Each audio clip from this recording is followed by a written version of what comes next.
All right, so this would be part 3 to my M50 swap on an M52 or M54 double Vanos head.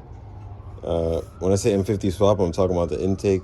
It applies to any M50 or M52 intake that you're trying to put on a dual Vanos head. And first thing would be plugging those oil return ports.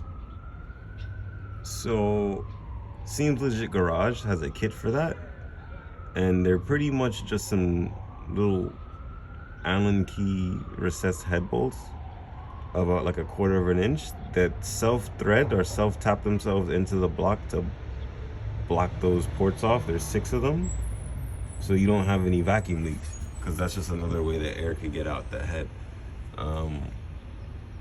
The M52 and M54 intakes have ports for those, but since you're swapping to a more race style intake, you won't need it.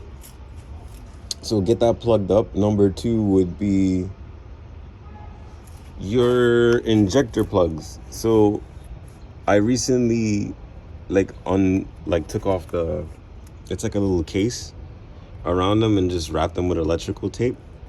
I thought that was a cleaner look, but if you want to keep it stockish, then you're supposed to open up that case. I wonder if I have it laying around somewhere.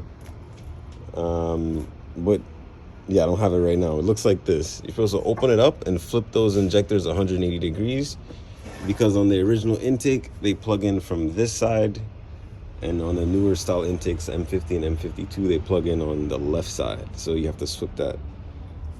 When I say flip, as in like normally that C-clip is facing towards the ground, you got to just turn that facing up. Fuel rail, you need to make some modifications to the fuel rail. So as you could see here, let me try to get that focused in. Yeah, I cut that. So I took an angle grinder and just ground those off. I think it was 4 of them, because it was 4 mounts that mounted up to the old intake, and it just bolted right down. So you gotta ground those away because they face this way and they're gonna interfere with your new intake. And Seems Legit Garage provides some brackets for you. And because I swapped from an M50 to an M52, these brackets don't work. I'm just gonna drill them out and make some new ones. Chop off whatever's left. So like this is gonna be a problem if you have a M54. You're gonna need a adapter plate from Seems Legit Garage to orient your throttle in the right place. If you have an M52 TU like me, you're lucky, and your throttle can just bolt right on. But you're going to need an M50manifold.com adapter, because the M50 has like a very special gasket, and it's recessed, so it goes into it. The M52, I could use the stock gasket that comes with the throttle, and it's fine. As you can see with the wiring, I just had to break everything out the case to give it that extended room. I routed the throttle wire for the M52 TU around the back and up. I'm gonna wrap these in electrical tape or heat shrink later, just to make the video, just to show you raw what I had to do to get it done. And here I'm trying to get that. So a lot of the vacuum ports you're gonna have to T, and there you can see I have a little T. So on the M50, it's just 1 vacuum port at the bottom, I believe. And with that T, I was able to go to the fuel pressure regulator, which is right here. And another wire going to the back that I can't find right now. But I think that goes to like either the brake booster or there's the fuel vent. And then the other vacuum lines just come off the fuel rail and go into God knows where. But all I did was imitate that off of the original intake. This comes down and wraps to a port at the bottom. Yeah, I could see it coming from there. That's the one. And comes up to the top of the fuel rail. Hopefully that was enough detail. And as you can see, I have an M50 elbow going to the MAF, going to a K&N filter that bolts right onto the MAF. It's the cleanest look. Like I had another aluminum elbow piece, but it was just weird and like it hung. This is just a lot cleaner. Doesn't take too much effort to do anything. And since I got rid of the crankcase ventilation valve or recirculation valve, I just have a ghetto catch can, and it doesn't even catch. It mostly catches like condensation from when the engine warms up and all like the water vapor in there heats up and comes down.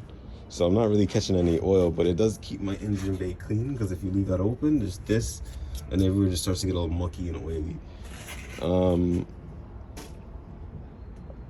Yeah, hopefully that was enough detail. Oh wait, I'm forgetting. So you have to route your idle control valve the same way usually every time. With the M52, I kind of just like cut up the original like gasket for the ICV, made it fit, super glued it in place, and then I have some silicone hoses and some heater hose running to the 90-degree elbow. And I suggest you get a 1, not a 2, because I had a 2-port just to be sure. I don't know if you could see 1-port, 2-port. And I had to plug up 1 because it kind of interferes like where it lays. But yeah, that should be it. And then last but not least, I keep saying last but not least, I'm just forgetting a lot of stuff. I want you to see that I had to plug. There's like a CCV return port onto the dipstick. I have a vacuum cap that I got off of Amazon, and that plugs that. So again, you're not getting any vacuum leaks and your car's not gonna run weird. So now, finally, I covered all the stuff I had to do for the swap. Plug the old return ports on the head. Change your injector clips, or just take the thing out the case and wrap it up however you want. Remove the case for the wiring here so you can allow the wiring to move freely and it's not going to hit or bang or get in the way of anything. Make sure you get all the proper gaskets for your intake and your manifold.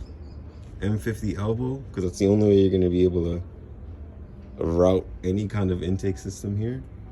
And yeah, plug your dipstick, and that's about it. And you should be good to go. You'll be running in no time. And make sure to route your vacuum ports wherever you found them. And if you don't have enough, use T lines, because 1 vacuum port could now magically be 2.